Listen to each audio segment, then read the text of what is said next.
Isso é como uma armadilha para cientistas. Sim. Por exemplo, este é o comandante da estação espacial Chris Hadfield.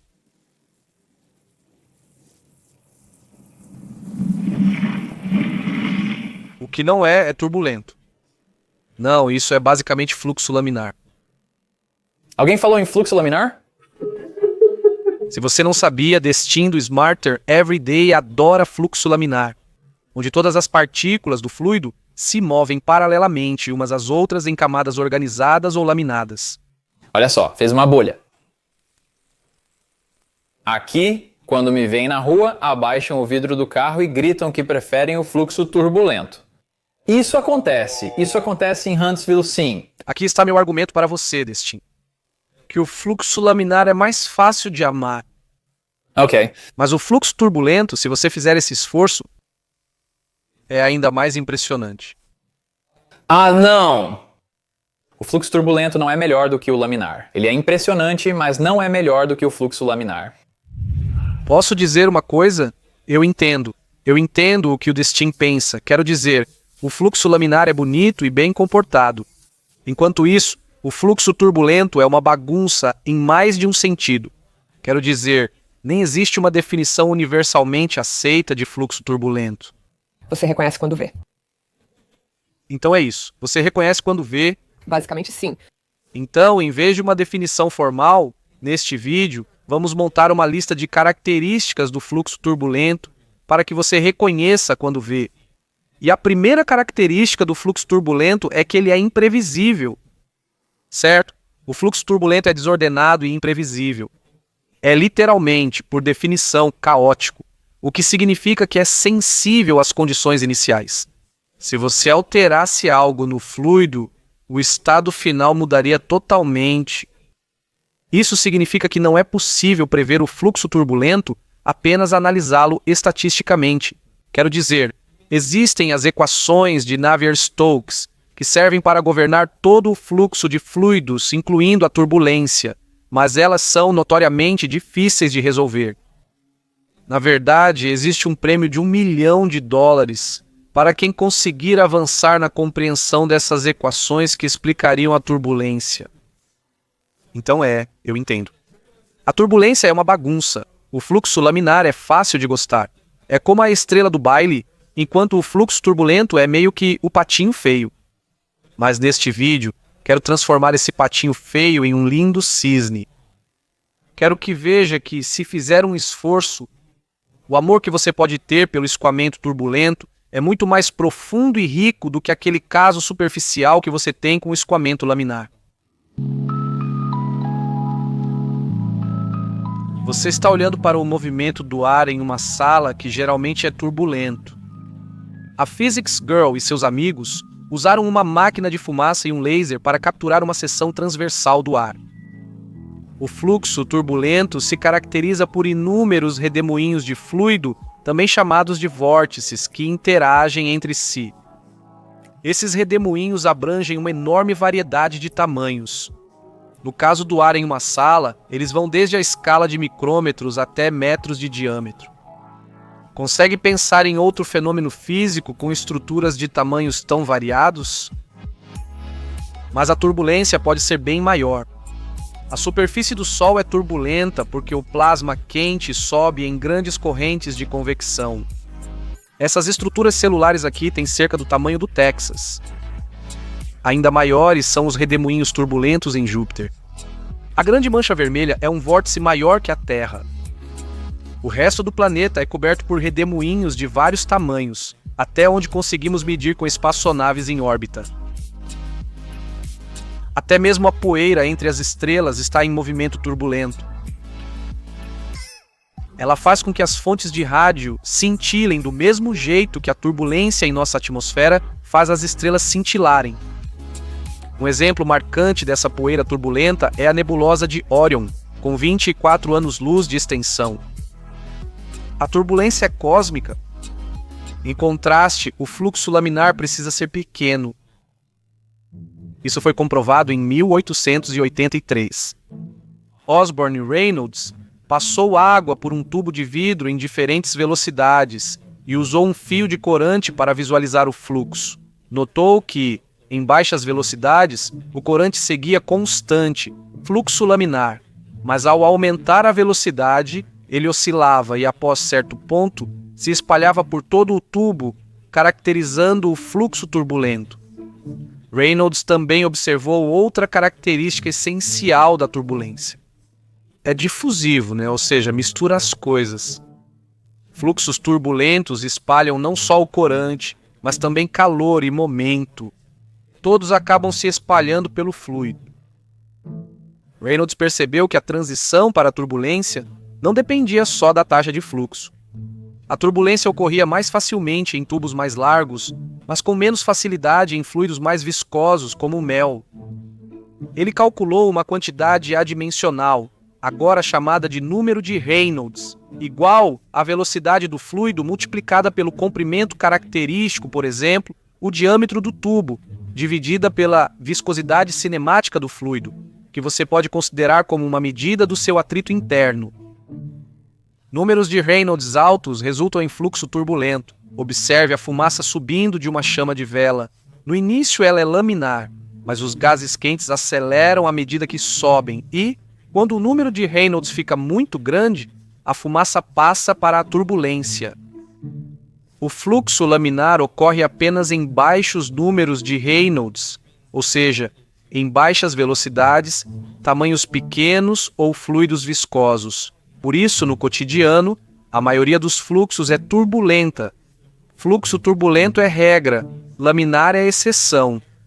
O ar nos pulmões, o sangue na aorta e a atmosfera perto da superfície da Terra são turbulentos, assim como o ar em torno de nuvens cúmulos e cumulonimbus.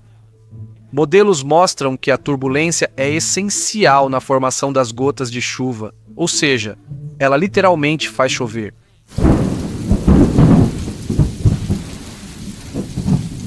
Eu vou criar turbulência neste fluido reoscópico.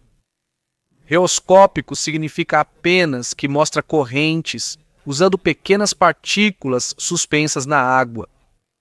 Mas o que você percebe ao olhar para esse fluxo turbulento é que ele gradualmente desaparece, e isso acontece porque outra característica da turbulência é que ela é dissipativa. Ou seja, ela absorve energia nas maiores escalas, nesses grandes redemoinhos, e então essa energia é transferida para redemoinhos cada vez menores, até que, nas menores escalas, essa energia ela é dissipada para o fluido como calor. Então, para manter a turbulência, você precisa de uma fonte constante de energia, algo para continuar gerando esses grandes redemoinhos. E é por isso que, geralmente, pensamos em turbulência ao redor de objetos que se movem através de um fluido, como aviões, carros ou barcos. Então, quero pensar na interface entre um objeto e o fluido. Imagine um fluido fluindo sobre uma superfície plana. Longe da superfície, o fluido não é afetado e mantém sua velocidade de fluxo livre. Mas bem na superfície, devido ao atrito e à adesão, as moléculas do fluido ficam praticamente grudadas na superfície e sua velocidade é zero. O fluido ao lado só flui devagar por causa do atrito com a camada estacionária. À medida que se afasta da superfície, a velocidade do fluido cresce de zero até alcançar a do fluxo livre. E essa região de ajuste de velocidade é conhecida como camada limite. Aqui, trata-se de camada limite laminar. Para formar a camada limite, a superfície exerce uma força no fluido. Isso significa que o fluido exerce uma força oposta na superfície, chamada de atrito superficial. Se a velocidade do fluido for alta ou a superfície longa, a camada limite crescerá e pode virar turbulência. Na camada limite turbulenta, o fluido gira e se mistura, trazendo o fluxo mais rápido para perto da superfície. E isso aumenta o atrito superficial. Camadas limites turbulentas geram mais arrasto que as laminares. As camadas limites em aviões e grandes navios geralmente são turbulentas. O atrito superficial é a principal fonte de arrasto para eles. Além disso, camadas limites laminares podem virar turbulentas devido a pequenos obstáculos ou superfícies ásperas. Na prática, isso significa que superfícies limpas e lisas podem reduzir significativamente o arrasto, economizando nos custos de combustível. Se o seu carro estiver realmente sujo, provavelmente ele faz menos quilômetros por litro do que se estivesse limpo. Foi o que os caçadores de mitos descobriram ao testar. Isso também explica a lavagem frequente dos aviões. Quando penso em aviões, imagino que serão feitos da forma mais lisa possível. Lembro da cena em O Aviador quando Léo pede para lixar todos os rebites até nivelar. E você pode ver que neste avião todos esses parafusos estão embutidos na asa, realmente para deixar a superfície o mais lisa possível. Aí você olha aqui e vê essas saliências que se destacam do avião, o que parece não fazer sentido. Por que você colocaria rugosidade na superfície da asa? A resposta, na verdade, é induzir turbulência no fluxo de ar sobre a asa. Em voo de cruzeiro, o ar acompanha a asa suavemente, mas em baixa velocidade ou alto ângulo de ataque pode se separar. Pense como se o ar não tivesse energia para acompanhar a curva da asa. Isso leva a uma condição conhecida como stall, que diminui drasticamente a sustentação. Aqui você vê o fluxo de ar por fios colados na asa. Quando o avião desacelera, o fluxo se separa e os fios se desorganizam. Este avião entrou em stall. A maneira de atrasar a separação do fluxo e o stall é adicionando pequenas aletas na asa chamadas geradores de vórtice. O que esses geradores de vórtice fazem é causar turbulência, que mistura o ar que flui mais rápido, mais acima, trazendo-o para mais perto da superfície. Você energiza o fluxo de fluido ao passar sobre a asa. E como esse fluxo tem mais energia, ele consegue seguir a superfície da asa por mais tempo. Isso significa que o fluxo de ar permanece aderido, e se você tem o fluxo de ar aderido sobre a asa, então você consegue manter a sustentação. Então, no caso dos aviões, você realmente precisa de turbulência e induz ainda mais turbulência na asa para voar de forma eficiente e eficaz e conseguir subir em ângulos de ataque maiores. O mesmo princípio ocorre com bolas de golfe. Os escoceses descobriram sobre a turbulência da maneira difícil, porque começaram a jogar com uma bola de golfe muito lisa e ela não voava tão longe quanto voava depois que ficava meio amassada, arranhada e suja. Você pode entender o motivo observando o fluxo de ar em um túnel de vento. Com bola lisa, o ar cria camada limite laminar na superfície. Isso leva a de um baixo atrito superficial, o que é bom, mas também significa que o fluxo de ar se separa facilmente, deixando uma grande esteira de ar turbulento de baixa pressão atrás da bola. E isso leva a uma forma diferente de arrasto. Isso é um arrasto por diferença de pressão? Correto, isso é arrasto de pressão. A camada limite gera arrasto por atrito superficial e, ao se separar, ocorre arrasto de pressão. E se você fizer com que essa camada limite se torne turbulenta, colocando lama, rugosidade ou marcas na bola de golfe, então uma camada limite turbulenta pode, na verdade, contornar uma parte maior da bola de golfe antes de se separar, e isso reduz a esteira e diminui o arrasto de pressão. Se você reduz mais o arrasto de pressão do que aumenta o de atrito superficial, Isso mesmo, e ela vai mais longe. sim. Golfistas começaram a entalhar sulcos nas bolas antes de entenderem totalmente a aerodinâmica disso, e depois descobriram que as ranhuras criam melhor uma camada limite turbulenta. As ranhuras são rasas em relação ao diâmetro da bola de golfe, mas têm grande efeito. Que tipo de efeito estamos falando?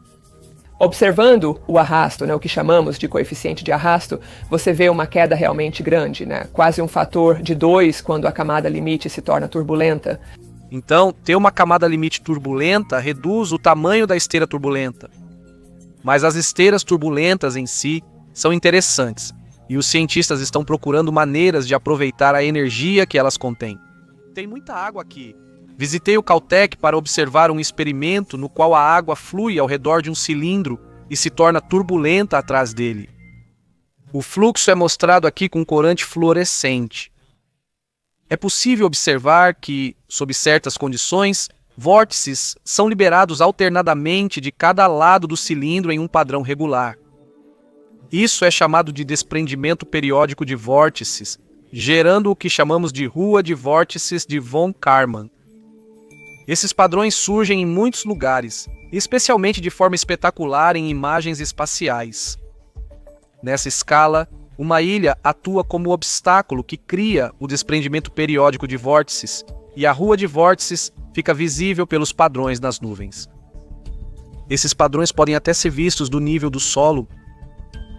Obviamente, esse fenômeno não é estritamente turbulento porque segue um padrão previsível, mas faz parte da transição para a turbulência. Esses cientistas buscam formas de usar a energia das estruturas de vórtice. Um experimento revelou que um peixe morto colocado na esteira da turbulência nada contra a corrente. Isso indica que peixes usam água turbulenta para nadar com mais eficiência. É uma das formas que os animais usam para se adaptar ao mundo turbulento. Resumindo, a turbulência está em todo lugar. Ela está dentro de você, ao seu redor, desde as menores escalas até as maiores estruturas do universo. Ela é útil para voar aviões, formar gotas de chuva, fazer bolas de golfe voarem mais longe e ajudar peixes a nadar rio acima. Em contraste, o fluxo laminar é pequeno, superficial, é um brinquedo. É por isso que seu uso mais notável é em fontes decorativas. Isso apela ao seu desejo por ordem, mas o mundo, assim como a turbulência, é bagunçado. É por isso que eu, pessoalmente, prefiro a riqueza, a imprevisibilidade do fluxo turbulento. Não, mas o fluxo turbulento também é importante. Na verdade, eu estou estudando fluxo turbulento na minha faculdade. Estou estudando fluxo turbulento em bicos de foguete. Isso é real. Então, você está trapaceando com o fluxo laminar. Não, sim. Sim, talvez.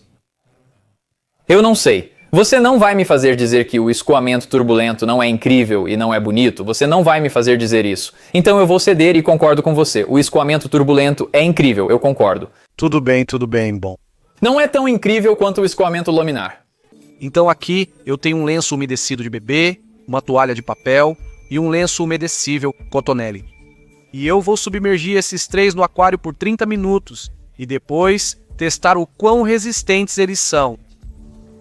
Lenços umedecidos descartáveis realmente se tornaram muito importantes para mim há alguns anos, quando o esgoto principal do meu prédio voltou para o meu apartamento e inundou todo o andar de baixo.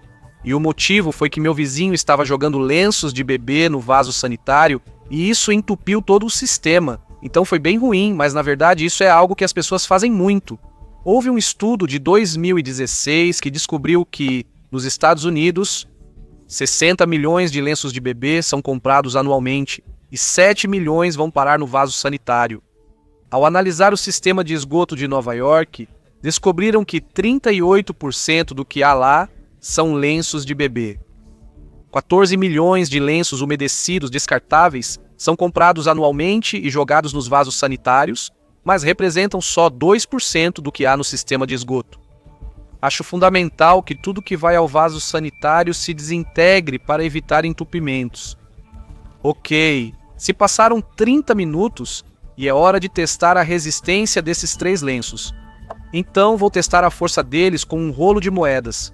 Vamos lá, começando pelo lenço umedecido para bebês. Ele ainda aguenta esse peso. E o papel toalha também aguenta esse peso. E o lenço umedecido descartável cotonelli? Ah, ele rasgou. Então é isso que faz o lenço umedecido descartável cotonelli ser realmente descartável no vaso. Começa a se desfazer assim que é descartado no vaso.